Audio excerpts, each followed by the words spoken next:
Sénégal, bonjour. Retour sur la dette cachée entre guillemets de Ousmane Sonko avec Tribune quotidienne ce matin. Le journal du groupe des médias, en tout cas de retenir, de faire retenir le Warwaret du siècle des toits. Waouh. En tout cas, Waret. Voilà ce que semble retenir Tribune quotidienne au chapitre du Ulmati, voire du Dipi et même du Dipi signé Pros, la porte du Bourroc à propos de la dette cachée. La dette cachée, démontée pièce par pièce. Alors, peut-on parler de haute trahison? C'est l'interrogation de Tribune ce matin.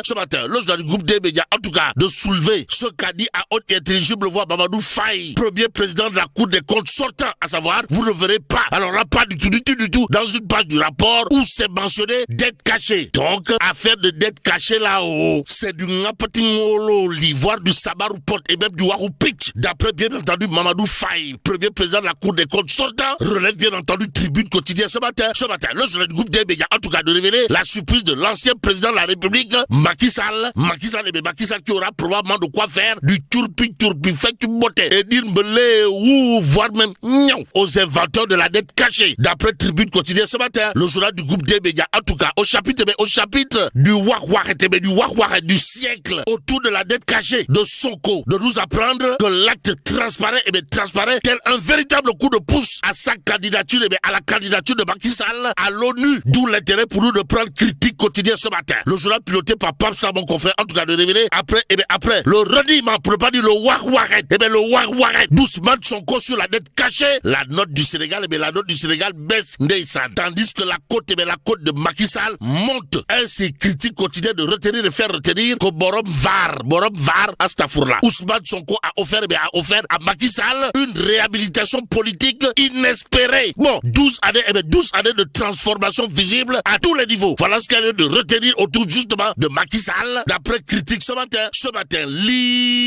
continue sur ce point de barrer ça d'une interrogation, comprenez, dette cachée, la gouvernance de Macky Sall blanchie. Bon, quand je parlais à certaines occasions, je parlais en tant que chef de parti politique qui donne son opinion. N'oubliez pas que j'étais simple premier ministre. Voilà ce qu'a dit Ousmane Sonko au chapitre de la dette cachée, qualifié même de dette hideuse. Rappelle tout simplement et tout bonnement Lee quotidien ce matin. En tout cas, l'autre interrogation de Lee quotidien porte sur un fait clair, comprenez? La dette a-t-elle réellement été cachée? En tout cas, la dernière sortie du président sortant de la Cour des comptes qui en remet une couche. L'homme, comprenez, Mamadou Faye, a d'après Lee quotidien déclaré, vous ne verrez pas. Alors là, pas du tout, dans une page du rapport où est mentionné dette cachée. En d'autres termes, l'histoire de dette cachée n'engage que ceux qui en ont parlé, semble indiquer Mamadou Faye, président sortant de la Cour des comptes, rappelle Lee quotidien l'évidence ainsi de retenir et faire retenir affaire de la dette cachée. Ousmane Sonko, comprenez, Pros, la porte du Bourroc délivre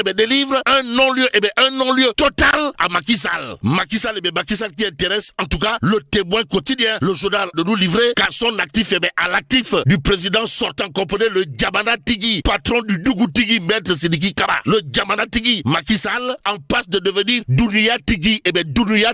12 années de transformation et un rayonnement diplomatique au sommet, balayé par une seule parole. Ainsi, ceux qui ont théorisé la dette cachée de Nyomene Astafourla, de Nyomene Dal, au regard justement de l'actualité que nous livre Direct News ce matin, le journal piloté par Pape Diogoy Faye, ou le supérieur de Ngekor, de noter affaire de dette cachée entre aveu et confession après Ousmane Sonko, Mamadou Faye réhabilite Macky Sall. Voilà ce qu'il a de dire que l'histoire de la dette cachée là-haut s'apparente à du Pachal Foroch. C'est en quelque sorte enfoncer des portes ouvertes. En tout cas, Direct News d'expliquer pendant près de 2 ans, le dossier de la prétendue dette cachée a occupé une place centrale dans le débat public. Il a alimenté les discours politiques, justifié certaines orientations économiques du nouveau régime et servi d'arguments contre l'ancien président Macky Sall et son administration. Rappelle tout simplement et tout bonnement Direct News, le journal en tout cas d'indiquer aujourd'hui les déclarations successives d'Ousmane Sonko et de Mamadou Faye invite à relire cette affaire sous un autre angle, car cela détient le quotidien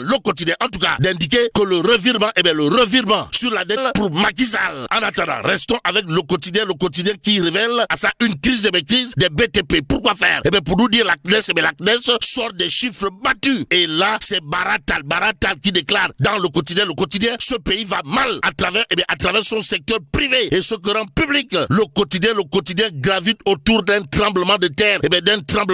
Comprenez comprenez, la dette aux entreprises dépasse les 1000 milliards. Ainsi, Vox Populi d'afficher les propos Kourmaïfal et Bolde Bouride signé Baratal, président de Jean Lefebvre Sénégal et membre de la CNES qui tire la sonnette de l'alarme en déclarant ce pays va mal à travers son secteur privé. Le secteur privé qui agonise et Sud continue d'afficher dette intérieure, État débiteur, entreprise en détresse. Ainsi, l'observateur l'Obs de révéler bien entendu dette intérieure colossale, menace sur les milliers d'emplois et sur l'investissement. Le patronat agite le spectre du chaos. 1400 milliards d'MP, trésorerie asphyxiée et chantier suspendu. Le secteur privé au bord du gouffre aussi. Au 30 juin, beaucoup d'entreprises seront en défaut de paiement. L'avertissement glaçant est de Baratal dans l'Observateur l'Obs ce matin. Le journal d'effectuer un compte à rebours d'une catastrophe économique annoncée si l'État n'intervient pas en urgence. Mais l'urgence urgente, d'après le Témoin quotidien, gravite autour d'une affaire foncière impliquant Sénico et à tort s'il vous plaît. Bon, Ousmane Diaye brandit ses preuves, révèle le Témoin quotidien. Le journal, en tout cas, de renseigner que Abdoulaye Dia Sénico confortait le dossier devant la Cour suprême, ce qui nous permet de prendre en tout cas grand place ce matin. Le journal de révéler litige foncier autour du titre foncier 15-424 R6 à Rufisque Est, le démenti cinglant démenti de Sénico. Bon, en conférence de presse le jeudi 18 juin 2026, Ousmane Diaye, mandataire des héritiers de Abdourahmane Diop, démonte la version de la famille de Moussa Gueye et défie les détracteurs de l'homme d'affaires, patron de Sénico, Abdoulaye Dia. Ainsi, ni Abdoulaye Dia ni Sénico n'ont jamais été convoqués ou condamnés par un juge. Voilà ce qu'a tenu à dire à haute et intelligible voix Ousmane Diaye, mandataire des héritiers de Abdourahmane Diop, renseigne grand place le journal, en tout cas, de nous livrer l'autre réaction de l'homme, comprenez? Montrez-nous où, dans l'arrêt du 23 mars 2026, la Cour d'appel a débouté Sénico et annulé la vente de terrain du titre 15-424 R situé à Rufisque Est. Bon, le terrain de 4,5 hectares appartient légalement à Sénico. Abdoulaye Dia a déboursé 126 millions de francs CFA pour aider les occupants illégaux. Après, bien entendu, l'acquisition du site. Voilà ce qu'a tenu à dire à haute intelligible voix Ousmane Diaye, mandataire des héritiers de Abdourahmane Diop, dans